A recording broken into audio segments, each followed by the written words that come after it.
მოგესალმებით, ეთერშია სამედიცინო გადაცემა იმპულსი, მე ლანა ჯაფარიძე ვარ.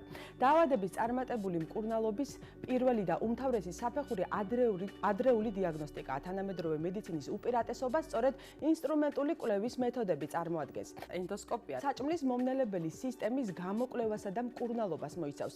ის კუჭნაწლავის ტრაქტის დაავადებების ადრეულ ეტაპზე დიაგნოსტირებისთვის საუკეთესო მეთოდია. დღეს სწორედ ამ თემაზე ვისაუბრებთ, ახლა კი შეგვიძლია ვიდეო რგოლი ვიხილოთ.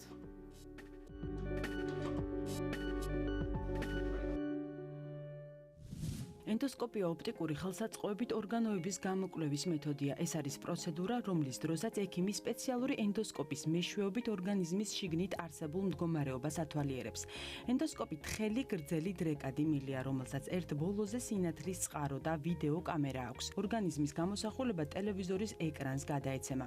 ენდოსკოპს ორგანიზმში ფრთხილად ათავსებენ. შესვლის ადგილის ლოკალიზაცია იმაზეა დამოკიდებული, თუ რა ნაწილის გამოკვლევა ხდება. პროცედურა დაახლოებით 60 წუთს გრძელდება. გასტროსკოპია ენდოსკოპიის ერთ-ერთი მეთოდია. პროცედურის დროს თხელი, მოქნილი მილი პირის ხრუდან საყლაპავი მილის, კუჭისა და 12 ნაწლავის დასათვალიერებლად შეყავთ. ის ისეთი პრობლემის გამოსაკვლევად გამოიყენება, როგორიცაა გადნელებული ყლაპვა, გულძმარვა, გულისრევა, ღებინება, ტკივილის, წვისა და დისკომფორტის შეგრძნება მუცელში. სწორედ გასტროსკოპიის მეშვეობით ხდება კუჭისა და 12 ნაწლავის წყლოვანი დაავადებების, გასტრიტის, ეროზიების, კუჭნაწლავის ტრაქტის სიმსივნეების დადგენა, ასევე საკვლევი ბიოფსიური მასალის აღება. კოლონოსკოპიის დროს სპეციალური ზონდის მეშვეობით მსხვილი ნაწლავის ლორწოვანის მდგომარეობის შეფასება ხდება. კოლონოსკოპია ისეთი დაავადების ვიზუალურად დიაგნოსტირების საშუალებას იძლევა, როგორიც არის მსხვილი ნაწლავის წყლული პოლიპების სიმსივნე. გარდა ამისა, კოლონოსკოპიის მეშვეობით ბიოფსიის ჩატარება და დაზიანების მოცილებაა შესაძლებელი.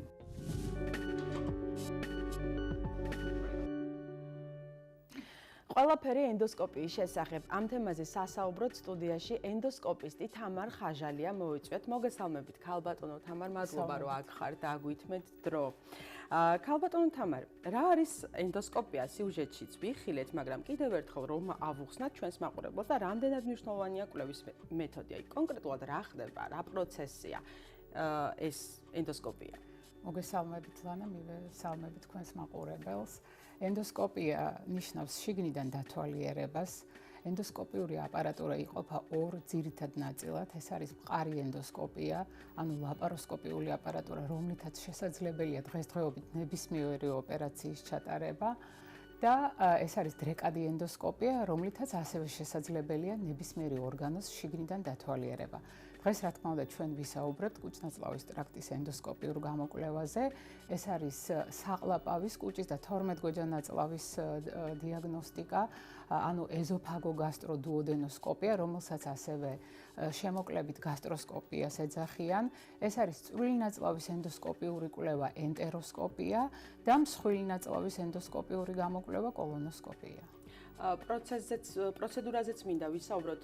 ენდოსკოპიას აკეთებენ როგორც ნარკოზით, ისე ნარკოზის გარეშე. როგორ ხდება ეს? რა შემთხვევაში კეთდება ნარკოზით და ნარკოზის გარეშე? თუ პაციენტის სრულზეა ეს დამოკიდებული? დიახ, რა თქმა უნდა, პროცედურა კეთდება ნებისმიერ შემთხვევაში ანესთეზიით კეთდება, ეს იქნება ადგილობრივი ანესთეზია თუ ინტრავენური ანესთეზია. იმ შემთხვევაში, როდესაც ჩვენ ვაკეთებთ ყოველდღიურ რუტინულ, ანუ გეგმიურ ენდოსკოპიურ გამოკვლევას, გასტროსკოპიას, ჩვენს ქვეყანაში ძირითადად 95% შემთხვევებში ენდოსკოპია კეთდება ადგილობრივი ანესთეზიით, ყელში ლიდოკაინის 10%-იანი ხსნარის შეშხურებით. თუმცა პაციენტის სურვილის შესაბამისად შეიძლება ენდოსკოპიური გამოკვლევა ჩატარდეს ინტრავენური ანესთეზიით. განსხვავებით ევროპისა და ამერიკის ქვეყნებისგან, სადაც დღესდღეობით ყველგან ინტრავენური ანესთეზიით კეთდება ეს პროცედურა, ჩვენთან უბრალოდ თანხებთან არის ეს დაკავშირებული და თუ პაციენტს აქვს სურვილი, შეუძლია გაიკეთოს ნარკოზით. ეს რაც შეეხება გეგმიურ სიტუაციას გასტროსკოპიის, დიახ.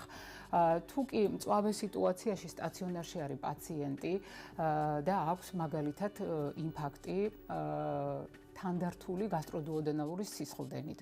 თვითონ მწვავე ინფარქტის შემდგომში ამაზე ჩვენ ვისაუბრებთ, წარმოადგენს შეფარდებით უკუჩვენებას ენდოსკოპიის გაკეთებით, მაგრამ ასეთ გართულებულ სიტუაციაში, როდესაც ემატება მას გასტროდუოდენალური სისხლდენა, აუცილებელი არის ენდოსკოპიური კვლევის ჩატარება სასიცოცხლო ჩვენებით პაციენტისთვის და ამ შემთხვევაში ჩვენ აუცილებლად ინტრავენური ანესთეზიით ვაკეთებთ ენდოსკოპიურ დიაგნოსტიკას და შემდგომში საჭიროების შემთხვევაში манипуляციასაც ენდოსკოპიურს. რაც შეეხება მსხვილი ნაწლავის ენდოსკოპიურ გამოკვლევას, ის ჩვენს ქვეყანაშიც ინტრავენური ანესთეზიით კეთდება, იმიტომ რომ განსხვავებით გასტროსკოპიისაგან, კოლონოსკოპია ბევრად უფრო რთული და მტკივნეული პროცედურა არის პაციენტისთვის და პრაქტიკულად ყველა კოლონოსკოპია ტარდება ინტრავენური ანესთეზიით. მეთოდის სიზუსტეზეც მინდა გკითხოთ, რამდენად ზუსტია დასმული დიაგნოზები? დღესდღეობით მთელ მსოფლიოში ენდოსკოპია ითვლება კუჭ-ნაწლავის ტრაქტის დიაგნოსტიკის ოქროს სტანდარტად. განსხვავებით ეხოსკოპიისაგან, რენტგენისაგან, კომპიუტერული ტომოგრაფიისაგან, რომელიც არის დამატებითი მეთოდები ამ შემთხვევაში გამოკვლევის და ეს ყველაფერი მთლიანობაში ავსებს დიაგნოზს, რა თქმა უნდა, მაგრამ ენდოსკოპია არის ძირითადი მეთოდი კუჭ-ნაწლავის ტრაქტის დაავადებების, რადგან ენდოსკოპიის საშუალებით შესაძლებელი არის ლორწოვანის დეტალური დათვალიერება. საჭიროების შემთხვევაში ბიოპსიის აღებაც. ბიოპსიაზეც ვისაუბრებთ, ასაკზე მინდა გკითხოთ, რა ასაკიდან არის ნებადართული, აი თუ შეიძლება ბავშვებს გავუკეთოთ. როგორ არა, ასაკი არანაირ უკუჩვენებას არ წარმოადგენს ენდოსკოპიისთვის, შესაძლებელია 0 ასაკიდან ენდოსკოპიური კვლევის ჩატარება. ჩემს პირად პრაქტიკაში მე მყავდა ახალშობილი 5 დღის 2 კილო და 200 წონით, რომელსაც ჩაუტარეთ ენდოსკოპიური კვლევა, რადგან ამ კონკრეტულ შემთხვევაში გამოსარიცხი იყო თანდაყოლილი მემბრანის არსებობა 12 გოჯან ნაწლავში, რადგან ახალშობის გაუჩერებული, გამუდმებული ღებინება ჰქონდა და ყველაზე ხანდაზმული პაციენტი, რომელიც გამისინჯავს, ეს იყო 103 წლის პაციენტი, ამიტომ დიაპაზონი როგორც მოგეხსენებათ, საკმაოდ ფართოა. 5 დღის და 103 წლის პაციენტი. რა აღენიშნებოდა 103 წლის პაციენტი? სამწუხაროდ სიმსივნე კუჭის. 103 წლის ასაკში სიმსივნე. სისხლდენით შემოვიდა ჩვენს კლინიკაში. დასანანია.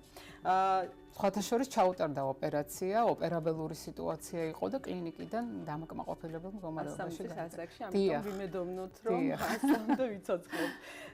დაავადებებზე, რომელი დაავადებების დროს დაავადებების გამოვლენა ხდება ენდოსკოპიით? ჩვენ ვისაუბრეთ კუჭ-ნაწლავის ტრაქტზე, ნაწლავებზე. მაინც რომელი დაავადებები? ძირითადი დაავადებები ახლა რაც შეეხება გასტროსკოპიის დროს ხდება. გასტროსკოპიის დროს ხდება გასტრიტების, ეროზიების, წყლულების, როგორც 12 გოჯა ნაწლავის, ასევე კუჭის წყლულების გამოვლენა, სხვადასხვა კეთილთვისებიანი და ავთვისებიანი წარმონაქმნების გამოვლენა ხდება ამ დაავადებების გამოკვლევის დროს. და კოლონოსკოპიის შემთხვევაში რა ხდება? აი რომელი დაავადებების გამოსავლენად ხდება კოლონოსკოპიის გაკეთების აუცილებლობა?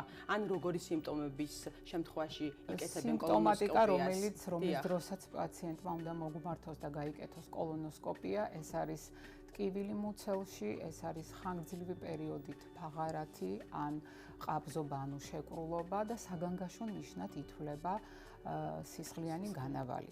აქ მე მინდა აღვნიშნო, რომ ჩვენს კლინიკაში გრძელდება მსხვილი ნაწლავის სკრინინგის პროგრამა, რომელიც უფასო არის საქართველოს მოქალაქეებისთვის 50 წლის ასაკიდან, როგორც ქალებისთვის, ასევე მამაკაცებისთვის. მათ შეუძლია ჩააბარონ განავლის ანალიზი ფარულ სისხლდენაზე, ეგრეთ წოდებული FOB ტესტი და ამ ტესტის დადებითობის შემთხვევაში მათ ასევე უფასოდ უტარდებათ კოლონოსკოპიური გამოკვლევა. ამიტომ კიდევ ერთხელ თქვენი ეთერით მინდა ვისარგებლო და მოუწოდო ჩვენს მოქალაქეებს, რომ აქტიურად ჩაერთონ მსხვილი ნაწლავის სკრინინგის პროგრამაში. ხალბატონო თამარ, დაასრულეთ?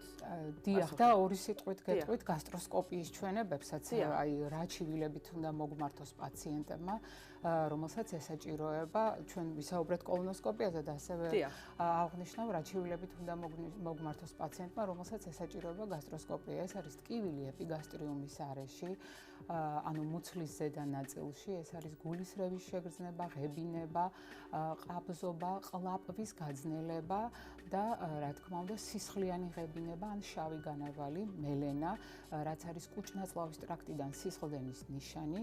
ამ სიტუაციაში პაციენტმა დაუყოვნებლივ უნდა მომართოს სტაციონარს და სპეციალური მომზადების შემდეგ მას პირველი 24 საათის განმავლობაში ჩაუტარდება გადაუდებელი ენდოსკოპიური გამოკვლევა. ესე იგი გასტროსკოპია ეს არის კუჭის გამოკვლევა როცა ხდება, კოლონოსკოპია არის მსხვილი ნაწლავის გამოკვლევა, როცა ხდება არაგერიოთ მაყურებლებო.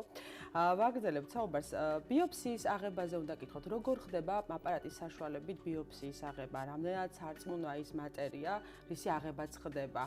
რამდენად საიმედოა შემდეგ დაუშვათ პასუხები. თვითონ ბიოპსია ნიშნავს ქსოვილების აღებას, რომელიც საჭიროებს მიკროსკოპულ დათვალიერებას. ბიოპსიის აღება, რა თქმა უნდა, ხდება თვითონ პროცედურის ენდოსკოპიის მსვლელობის დროს. პაციენტისთვის აბსოლუტურად უმტკივნეულო მომენტი არის ბიოპსიის აღება.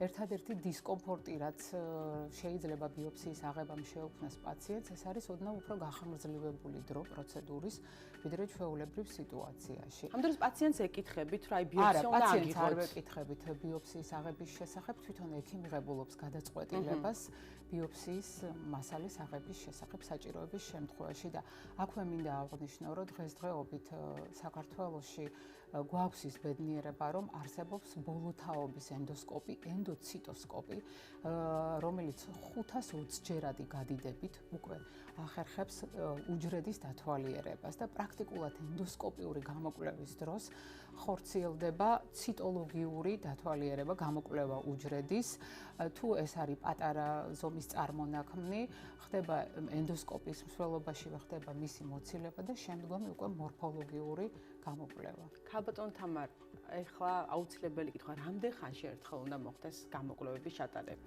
იცით, ესეთი კონკრეტული კრიტერიუმები რამდენ ხანში აი, კუჭნაწლავის დათვალიერება რამდენ ხანში ერთხელ უნდა მოხდეს? იმ შემთხვევაში, როდესაც პაციენტს აქვს კონკრეტული ჩივილი, ის მოდის, იკეთებს პირველად გამოკვლევას და დიაგნოზიდან გამომდინარე, უკვე განისაზღვრება რაოდენობა და პერიოდულობა, როდის უნდა გაიკეთოს პაციენტმა განმეორებითი ენდოსკოპიური გამოკვლევა. მაგალითად, კუჭის და 12 გოჯანაწლავის წყლულის არსებობის შემთხვევაში, კურნალობის ჩატარების შემდეგ პაციენტმა აუცილებლად უნდა ჩაიტაროს საკონტროლო ენდოსკოპიური გამოკვლევა, რათა დაფიქსირდეს წყლულის სრული შეხურცება, ანუ ნაწიბურის წარმოქმნა. ეს განსაკუთრებით მნიშვნელოვანია კუჭის წყლულის არსებობის შემთხვევაში. თუმცა არსებობს დაავადებები, რომლებიც მოითხოვენ ენდოსკოპიურ მონიტორინგს. მაგალითად, ბარეტის საყლაპავი, არის ასეთი დიაგნოზი, საყლაპავის დაავადება, რომლის დროსაც პაციენტმა აუცილებლად წელიწადში ერთხელ უნდა ჩაიტაროს ენდოსკოპიური გამოკვლევა შესაბამისი ბიოპსიის აღებით. ან მსხვილი ნაწლავის პოლიპების არსებობის შემთხვევაში, როდესაც ჩატარებული იქნება პოლიპექტომია, ანუ ამ პოლიპების ენდოსკოპიური მოცილება. დაკვირვება საჭიროებს. დაკვირვება საჭიროებს, სასურველია, რომ ეს პაციენტი ყოველწლიურად ჩართული იყოს სკრინინგის პროგრამაში და 3-დან 3 ან 5 წელიწადში ერთხელ ჩაიტაროს კოლონოსკოპია. დიდი მადლობა მობრძანებისთვის და საინტერესო იყო თქვენთან საუბარი. კიდევ გავაგრძელებთ თქვენთან საუბარს, მაგრამ ჩვენი დრო ამოიწურა. ჩვენი გადაცემა კი დასრულდა. მაყურებელს შევახსენებ, რომ ჩვენს შეკითხვებს ენდოსკოპისტი თამარ ხაჟალია პასუხობდა. მე სასიამოვნო დღეს გისურვებთ და მომავალ შეხვედრამდე გემშვიდობებით.